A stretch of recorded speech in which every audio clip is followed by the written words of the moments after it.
Rule of law and respect for rights. Rule of law and respect for rights को समझाने से पहले आपको एक स्टोरी समझना बहुत ज्यादा जरूरी है। ये स्टोरी है जिम्बाब्वे की। अगर जिम्बाब्वे के बारे में हम बात करें तो जो जिम्बाब्वे है उसको आजादी मिली थी वाइट माइनॉरिटी से। 1980 में उसको आजादी मिली। साथ ही साथ जब से देश को आजादी मिली है तब से वहां पे एक पार्टी है, पॉलिटिकल पार्टी है जानू पीएफ। जैसे हमारे देश के अंदर आम आदमी पार्टी, बीजेपी, कांग्रेस है, ऐसे ही जिम्बाब्वे के अंदर भी एक पॉलिटिकल पार्टी है, उसका नाम है जानू पीएफ। इस पॉलिटिकल पार्टी का दबदबा है या ये रूल कर रही है वहां पर। साथ ही साथ जानू पीएफ पॉलिटिकल पार्टी की एक खास बात यह है कि इसने फ्रीडम स्ट्रगल में अपना एक बहुत बड़ा रोल प्ले किया था। मतलब जिम्बाब्वे को आजादी दिलाने के अंदर इस पॉलिटिकल पार्टी ने अपना एक बहुत बड़ा रोल प्ले भी किया था। इस पार्टी के जो लीडर हैं उनका नाम है रॉबर्ट मुजेब। ठीक है। और जब से देश को आजादी मिली है तब से समय समय पे यहाँ पे इलेक्शंस भी होते रहे हैं। और हर बार जब भी इलेक्शंस हुए हैं तो एक ही पॉलिटिकल पार्टी जीती है जिसका नाम है जानू पीएफ। और इसके जो प्रेसिडेंट, जैसे कि हमने अभी पढ़ा था, मुजेब, वो बहुत ही ज्यादा पॉपुलर है लोगों के बीच में। बट एक कारण और भी है उनका पॉपुलर होने की वजह से, वो ये है कि वो इलेक्शंस के अंदर अनफेयर प्रैक्टिसेस करते हैं, यानी चीटिंग करते हैं। तो अभी हमने जिम्बाब्वे के बारे में जो समझा मैं एक बार रिपीट आपको कर देता हूँ कि जो जिम्बाब्वे है उसको 1980 में आजादी मिली थी। यहाँ पे एक पॉलिटिकल पार्टी है जानू पीएफ, इसने देश की आजादी दिलाने में एक बहुत बड़ा रोल प्ले किया था। इसके जो लीडर है इनका नाम है रॉबर्ट मुजेब। और जब भी इलेक्शंस होते हैं इन्हीं की पॉलिटिकल पार्टी जीतती है जिसका नाम है जानू पीएफ। यहाँ के जो प्रेसिडेंट है जिनका नाम है मुजेब या रॉबर्ट मुजेब कह लो, इन्होंने पॉपुलर तो है लोगों के बीच में, बट ये इलेक्शंस के दौरान अनफेयर प्रैक्टिसेस करते हैं, यानी कह सकते हैं चीटिंग करते हैं। अब यहाँ से जो भी ये पॉइंट्स लिखे हैं इनको नोट डाउन आप लोग कर लेना, क्योंकि यहाँ से एग्जाम में क्वेश्चन बनते ही बनते हैं। ये आपका लॉन्ग में आएगा, मतलब कि 5 नंबर का ये क्वेश्चन आ सकता है। एग्जाम में ये पूछेगा कि अनफेयर प्रैक्टिसेस कौन से किए जाते थे, या रॉबर्ट मुजेब कौन से अनफेयर प्रैक्टिसेस करते थे जिम्बाब्वे में इलेक्शंस के दौरान, कौन सी अनफेयर प्रैक्टिसेस होती थी। तो इससे रिलेटेड ऐसे ही क्वेश्चन आएगा, तो इन पॉइंट को अच्छे से समझ लेना और इसको नोट डाउन जरूर कर लेना।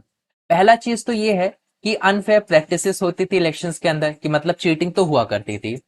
क्या चीटिंग में क्या क्या चीजें हुआ करती थी कि जैसे ही जो गवर्नमेंट है उसने क्या किया कि जो कॉन्स्टिट्यूशन है उसको कई बार चेंज कर दिया। इसकी वजह से क्या हुआ, उसने अपनी पावर्स को इंक्रीज किया। साथ ही साथ जो प्रेसिडेंट है उसको लेस अकाउंटेबल बनाया। तो पहला चीज तो इसने क्या किया कि जैसे ही वो गवर्नमेंट में आया, गवर्नमेंट में आने के बाद जो कॉन्स्टिट्यूशन होता है जिससे देश चलता है उसके अंदर उसने अपनी पावर्स को बढ़ाने के लिए कुछ चेंज किया। और इस तरीके से अपनी पावर्स को इंप्रूव कर दिया कि कोई उससे सवाल ना कर पाए, यानी उसने अपनी गवर्नमेंट को लेस अकाउंटेबल बना दिया। यहाँ पे क्या होता था, दूसरा पॉइंट ये होता था कि जो ऑपोजिशन पार्टी के लोग हुआ करते थे उनको हैरेस किया जाता था, उनकी मीटिंग को डिस्टर्ब किया जाता। मतलब कि जानू पीएफ पॉलिटिकल पार्टी के अलावा और जितनी भी दूसरी पॉलिटिकल पार्टी हुआ करती थी उन लोगों को ये हैरेस किया करते थे। जैसे कहीं वो लोग मीटिंग कर रहे हैं तो वहां पे पुलिस भेज दिया करते थे, उनकी मीटिंग को अप्रूवल नहीं दिया करते थे। कोई एक बहुत बड़ी रैली ऑर्गेनाइज अगर ऑपोजिशन पार्टी के मेंबर्स कर रहे हैं तो उस रैली को ये लोग मतलब बीच में इंटरफेयर बहुत ज्यादा किया करते थे, या तो बोलेंगे नहीं कि तुम रैली नहीं कर सकते। तो इस तरीके से कुछ ट्रिक्स या डर्टी ट्रिक्स का ये लोग यूज किया करते थे ऑपोजिशन को डिस्टर्ब करने के लिए।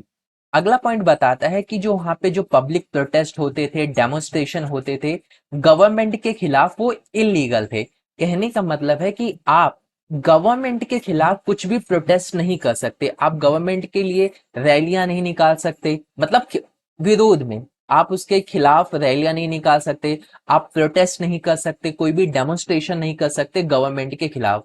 तो मतलब आप गवर्नमेंट को कुछ भी बुरा नहीं कह सकते हो। अगला पॉइंट क्या बताता है, there is a law that limits the right to criticise the president. और इवन एक कानून भी बना दिया गया था कि एज अ सिटीजन या एज अ पर्सन कि आप वहां पे प्रेसिडेंट को क्रिटिसाइज नहीं कर सकते थे।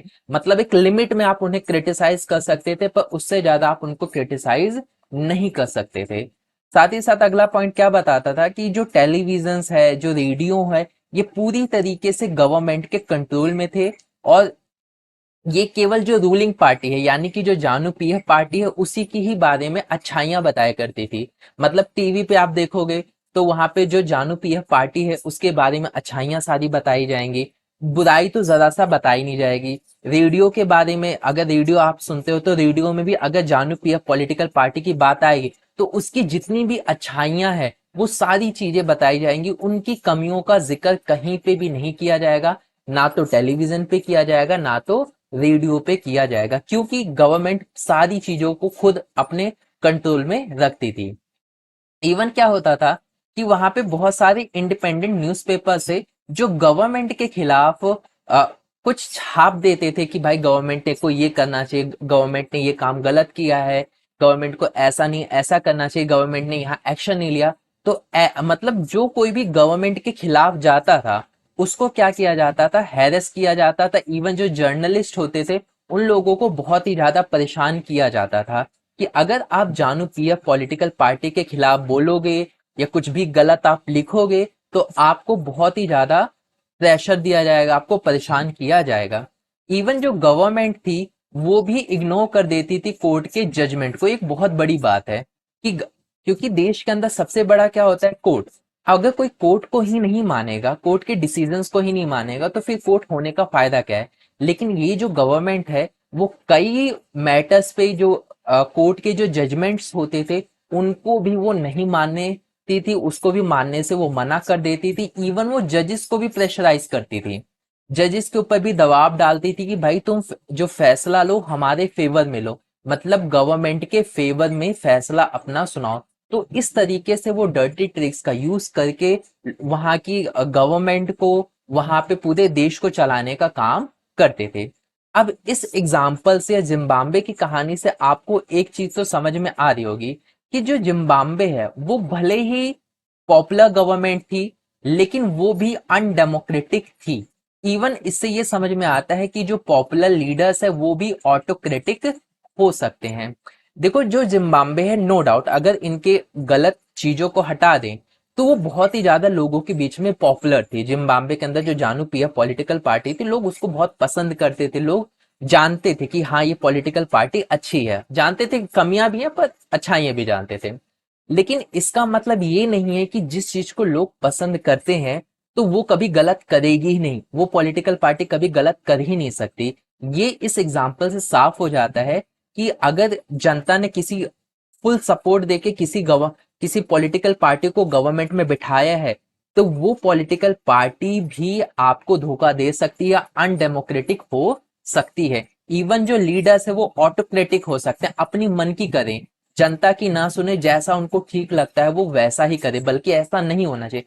हमने उनको वहां पे बैठाया तो ये उनकी रिस्पॉन्सिबिलिटी है कि वो हमारे लिए काम करे, ना कि अपनी मर्जी से काम करने लगे। ठीक है।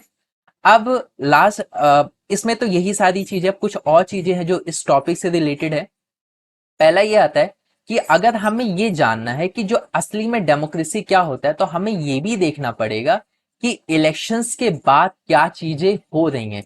इलेक्शंस देखना जरूरी है कि इलेक्शंस को किस तरीके से परफॉर्म किया जा रहा है, इलेक्शंस में चीटिंग ना हो। लेकिन इसका मतलब ये नहीं है कि आप इलेक्शंस में अगर चीटिंग नहीं हुआ तो आगे के जो रास्ता है वो बहुत सिंपल है या बहुत अब बस हमारा काम खत्म, नहीं। इलेक्शंस के बाद भी हमें देखना है कि जो गवर्नमेंट काम कर रही है वो किस तरीके से कर रही है। ये नहीं कि इलेक्शन अच्छे से हो गए, कोई भी चीटिंग नहीं हो तो हमारा काम खत्म, नहीं, बिल्कुल भी नहीं। इलेक्शंस खत्म होने के बावजूद भी हमें देखना है कि जिस गवर्नमेंट को हमने चुना है क्या वो काम सही तरीके से कर रही है या फिर नहीं कर रही है। ठीक है, हमें उन पे नजर रखनी पड़ेगी।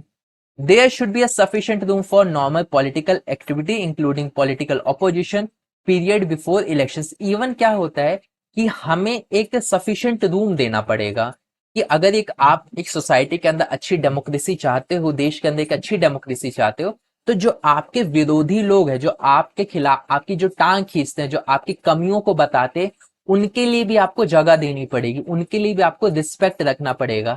ये नहीं कि अगर वो आपकी कमियां बता रहे हैं या फिर आपकी टांग खींच रहे हैं, आपको गलत करने से रोक रहे हैं तो आप उनको बैन कर दो, आप उनको इलीगल कर दो, उनको उनको बोलने ही ना दो, ऐसा बिल्कुल भी नहीं करना चाहिए। ऑपोजिशन को भी एक जगह देनी चाहिए जिससे वो अपनी बात रख सके गवर्नमेंट के सामने कि देखो गवर्नमेंट तुम गलत कर रहे हो, तुम्हें यहाँ पे ये नहीं ये करना चाहिए। ऐसा नहीं हो कि पूरी तरीके से उनको इलीगली घोषित कर दिया जाए। क्लियर?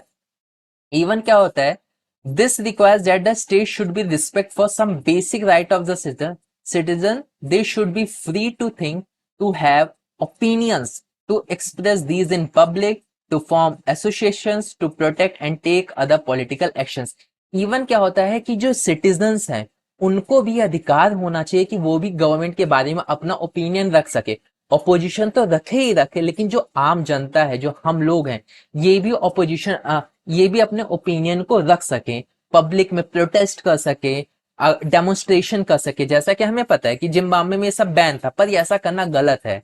जनता अपनी गुस्सा कैसे बताएगी कि उसको ये चीजें पसंद नहीं आ रही, क्योंकि प्यार से अगर चीजें समझ में आ जाती तो प्रोटेस्ट करने की जरूरत ही नहीं पड़ती। जब गवर्नमेंट नहीं सुनती तो हम प्रोटेस्ट करते हैं, डेमोन्स्ट्रेशन करते हैं। तो ये भी हमारे अधिकार हैं, ये भी हमें मिलना चाहिए। एक डेमोक्रेसी के अंदर ये चीजें होनी चाहिए। इवन क्या होना चाहिए, हर एक कोई जो पर्सन है वो लॉ की नजर में इक्वल होना चाहिए। मतलब जब लॉ की बात आए तो लॉ सबसे ऊपर होना चाहिए, उसके नीचे सब आने चाहिए। ये नहीं देखना चाहिए इसकी पोजीशन क्या है, रिच है, पुअर है, ये है, ये वो है, ये सब नहीं। हर एक पर्सन जो है वो लॉ की नजर में इक्वल होना चाहिए।